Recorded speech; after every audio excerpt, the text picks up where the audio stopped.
যোৱাকালি আৰু আজি আমি ৰাজ্যত ৩৯খন সম জিলাৰ কাৰ্যালয় আৰু সম জিলাৰ উদ্বোধন কৰিছোঁ।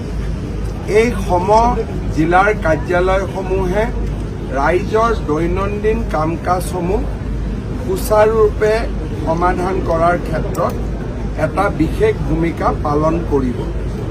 প্ৰতিগৰাকী সম জিলাধিপতিৰ ক্ষমতা আৰু তেওঁলোকৰ যি অধিকাৰ, সেই অধিকাৰসমূহ মহকুমাতকৈ বহুগুণে বেছি হ'ব আৰু প্ৰায় জিলা আয়ুক্তৰ সম পৰ্যায়ৰ হ'ব। যদিও জিলা আয়ুক্তৰ যিটো জিলাৰ সমগ্ৰ জিলাখন চোৱা চিতাৰ তেওঁৰ যিটো দায়িত্ব, সেই দায়িত্বটো তেওঁৰ লগত থাকিব, কিন্তু মূলতঃ ৰাইজৰ দৈনন্দিন কাম কাজ যেনেকৈ ৰেভিনিউ ৰিলেটেড কাম কাজ, বিভিন্ন প্ৰমাণ পত্ৰৰ কাম কাজ, বিধায়ক ফাণ্ড, আনটাইড ফাণ্ড, বিভিন্ন ধৰণৰ কাম কাজ সম জিলাৰ কাৰ্যালয়ৰ পৰাই সমাপন কৰিব পৰা হ'ব।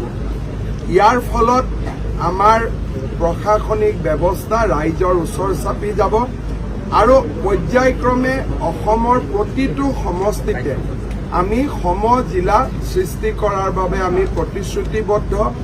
আজি আমি ৩৯খন সম জিলা কৰিলোঁ। জানুৱাৰী আৰু ফেব্ৰুৱাৰী মাহত আমি আৰু যিখিনি জিলা প্ৰস্তুত হৈ আছে সম জিলা কৰিবৰ বাবে, তাতো আমি সম জিলা আমি স্থাপন কৰিম। ভাৰতৰ প্ৰশাসনিক বুৰঞ্জীত ই এটা নতুন ব্যৱস্থা। প্ৰধানমন্ত্ৰী নৰেন্দ্ৰ মোদী ডাঙৰীয়াইও ই এক ইনোভেশ্যন ফ্ৰম আছাম, অসমৰ এক উদ্ভাৱন বুলি তেওঁ আমাক বাৰ্তা দিছে। মই গৌৰৱ অনুভৱ কৰিছোঁ যে আমি প্ৰশাসনক ৰাইজৰ ওচৰ চপাই লৈ যোৱাৰ ক্ষেত্ৰত এটা বহুত ডাঙৰ ঐতিহাসিক পদক্ষেপ গ্ৰহণ কৰিবলৈ আমি সক্ষম হৈছোঁ। সম জিলাসমূহত যিটো পুঁজি আবণ্টন দিয়া হ'ব, কেনেধৰণে দিয়া হ'ব বা সম জিলাত পুঁজি নাথাকে। যি বিধায়ক বা সমষ্টিৰ যিটো পুঁজি, সেইটো এতিয়াৰ পৰা জিলা উপায়ুক্তৰ কাৰ্যালয়ৰ পৰিৱৰ্তে সম জিলা আয়ুক্তৰ পৰা পৰিচালিত। বিভিন্ন চৰকাৰী কাৰ্যালয়ত ধনসমূহ উভতাই বিচাৰিছে, অব্যৱহৃত ধন উভতাই নিদি পেলাই তাতে পোৱালি পাৰিব দিন ৰাখিম নেকি? এইটো এটা নিউজ হ'ব পাৰে নেকি? আপোনাক মই 10 টকা দিলোঁ, আপুনি ব্যৱহাৰ নকৰিলে, এতিয়া 10 টকাটো আপুনি ৰাখি কি কৰিব? এইটোতো চৰকাৰক ঘূৰাই দিবই লাগিব।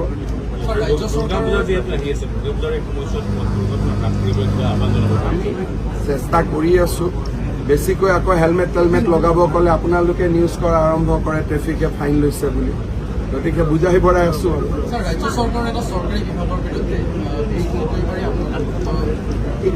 তেওঁ পৰামৰ্শ দিছে যে 6 চিডিউলৰ ব্লক 6 চিডিউলতে হ'ব লাগে। এইটো ভাল পৰামৰ্শ, তাতো কোনো বিৰুদ্ধে কোৱা নাই। তেওঁ এটা পৰামৰ্শ দিছে, পৰামৰ্শটো গ্ৰহণ কৰিলে হ'ল। আৰু ক'ত স্মাৰ্ট মিটাৰ? কালিতো মোক মানুহে হোৱাটছএপত দেখুৱাই আছে যে স্মাৰ্ট মিটাৰত বিলেই নুঠা হ'ল এতিয়া ইলেক্ট্ৰিচিটি, এনেকে বাগৰি গৈছে। প্ৰতিবাদ চলি আছে। প্ৰতিবাদ কৰাসকলে নিজৰ নিজৰ স্মাৰ্ট মিটাৰটো এইকেইদিন চাই ল'লে হ'ল। এইকেইদিনটো মোক আজি আপোনালোকৰ জাৰ্নেলিষ্ট এজনে ৰাতিপুৱা মোক পঠাইছে যে মিটাৰটো এনেকে বাগৰি গৈছে, মানে কনজাম্পশ্যনটো বাগৰি গৈছে আৰু অহা 3 মাহত আৰু কমি যাব। গৰমৰ সময়ত ইলেক্ট্ৰিচিটি কনজাম্পশ্যন বেছি হয়, গৰমৰ পিছত কম হয়। এতিয়াতো মই এইকেইদিন হাৰিয়ানাত গৈ দেখিছোঁ বিজেপি আৰু কংগ্ৰেছে মেনিফেষ্টোত দিছে যে আমি স্মাৰ্ট মিটাৰ প্ৰৱৰ্তন কৰিম। ইয়াত বিৰোধিতা। তাতে মইতো কি পঢ়ি আছো, তাত লিখা আছে চৰকাৰ আনে से हम लोग स्मार्ट मीटर लाएगा। তাতে নিৰ্বাচনী ঘোষণা পত্ৰবিলাকত দি আছে। কিহৰ কাৰণে? স্মাৰ্ট মিটাৰত পুৰা ওলাই থাকে ন প্ৰতি মিনিটত কিমান টকা খৰচ হৈছে, আৰু যোনে আগত স্মাৰ্ট মিটাৰ ব্যৱহাৰ কৰিছে তেওঁলোকে ইয়াৰ কেতিয়াও প্ৰতিবাদ কৰা নাই। গুৱাহাটীততো চবৰ ঘৰে ঘৰে স্মাৰ্ট মিটাৰ আছে, কোনে প্ৰতিবাদ কৰিছে? এবছৰ থাকিলে মানুহে বুজি পাই যায় যে গৰমৰ দিনত বেছি বিল আহে, ঠাণ্ডাৰ দিনত কম বিল আহে। স্যাৰ, ৰাষ্ট্ৰীয় পৰ্যায়ত ইন্ডিয়া গঠনেৰ পাছতে এইবাৰ গঠন কৰা বিৰোধী ঐক্যমঞ্চৰ নামটো সলনি কৰা হৈছে। যাৰ নিজৰ ওপৰতে বিশ্বাস নাই, নিজে নিজে নাম ডেইলি সলনি কৰি থাকে, তাৰ ওপৰত মই কমেণ্ট দি কি লাভ হ'ব? মোৰ ওপৰততো মোৰ নিজৰ ওপৰত মোৰ বিশ্বাস আছে। সেইকাৰণে বিজেপি আৰু NDA যাৰ নিজৰ ওপৰত বিশ্বাস নাই নাম বদলাই থাকিব।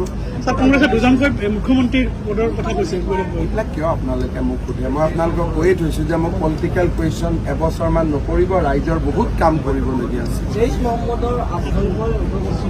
আজি NIA এটা নেশ্যন ৱাইড কেম্পেইনত জেইছ মহম্মদৰ লগত জড়িত বহুবিলাক উগ্ৰপন্থীক গ্ৰেপ্তাৰ কৰিছে তাৰে 7জন অসমৰ গোৱালপাৰা জিলাৰ পৰাও আছে ই আকৌ এবাৰ প্ৰমাণ কৰিছে যে অসমত মৌলবাদীৰ পৰা যিটো প্ৰত্যাহ্বান সি ৰিয়েল আৰু সি প্ৰকৃত বহুত সময়ত এইবোৰ কথা ক'লে এচাম মানুহে আমাক তুলুঙা কৰে কিন্তু বাৰে বাৰে প্ৰমাণ হৈ আহিছে যে আমি যি কথা কৈ আছো সেইটোৱে সঁচা আজি যেতিয়াই NIA নেশ্যন ৱাইড ৰেইড কৰে অসমৰ এজন নহয় এজন থাকিবই অসমত যে মৌলবাদী শক্তি সোমাই আছে আৰু তাৰ পৰা যে আমি সাৱধান থকাৰ প্ৰয়োজনীয়তা আছে সিদিনাখন সোণাপুৰত এভিকশ্যন হওঁতে যিবিলাক শ্লোগান ব্যৱহাৰ কৰা হৈছিল সেইবিলাকে কি প্ৰমাণ কৰে যে ক'বাত নহয় ক'বাত মৌলবাদীৰ ট্ৰেইনিং বা এটা এক্সট্ৰিম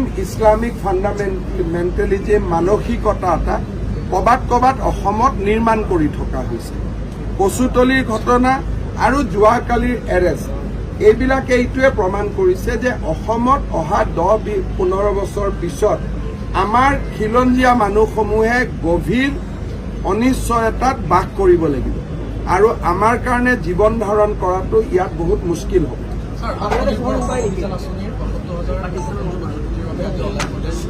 আজি মোৰ অলপমান অসুবিধা এটা আছে কালিও নিযুত মইনা আঁচনি আছে গতিকে 7 তাৰিখে কৰিম क्या बोला आज हम एक नया एडमिनिस्ट्रेटिव रिफॉर्म किया हूँ हर विधानसभा समष्टि में एक को डिस्ट्रिक्ट जिसको हम असमिया भाषा में सम जिला बोलता हूँ उस कार्यक्रम को हम लोगों ने आज उद्बोधन किया इस एडमिनिस्ट्रेटिव रिफॉर्म्स का कारण अभी एक असेंबली कॉन्स्टिट्यूएंसी का लोग जिला आयुक्त का कार्यालय में जाने का कोई जरूरत नहीं होगा उनका समस्त काम कास्ट सर्टिफिकेट से लेके हुए MLA फंड से लेके हुए रेवेन्यू मैटर्स तक ये को डिस्ट्रिक्ट या सम जिला में ही उनका समाधान किया जाएगा ये एक बहुत बड़ा प्रशासनिक संस्कार है एक असेंबली कॉन्स्टिट्यूएंसी का जो भी समस्या होगा ये को डिस्ट्रिक्ट लेवल में ही उसका समाधान किया जाएगा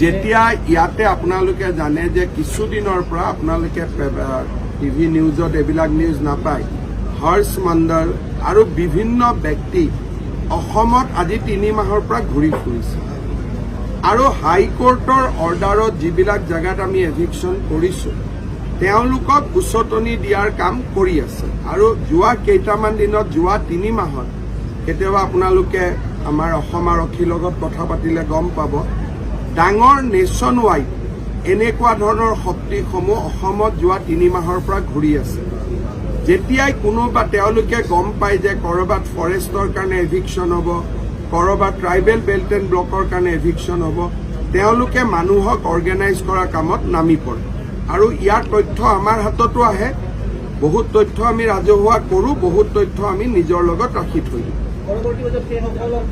আমি তেওঁলোক আমাতকৈ ডাঙৰ উকিল তেওঁলোক আমাতকৈ ডাঙৰ অধিবক্তা তেওঁলোকে এনেকুৱা কাম নকৰে য'ত তেওঁলোকক আপুনি এৰেষ্ট কৰিব পাৰে তেওঁলোকে আইনৰ সীমাৰ এক্সট্ৰিম লাইনটোত গৈ থিয় হৈ থাকে লাইনটো ব্ৰেক নকৰে কিন্তু লাইনটোৰ ওপৰত থিয় হৈ থাকে সেইকাৰণে গ্ৰেপ্তাৰ কৰিব দিগদাৰ কিন্তু তেওঁলোকৰ যিটো মুভমেণ্ট তাক আমি চাই থাকোঁ আৰু তাৰ ওপৰত যি ব্যৱস্থা ল'ব লাগে আমি লওঁ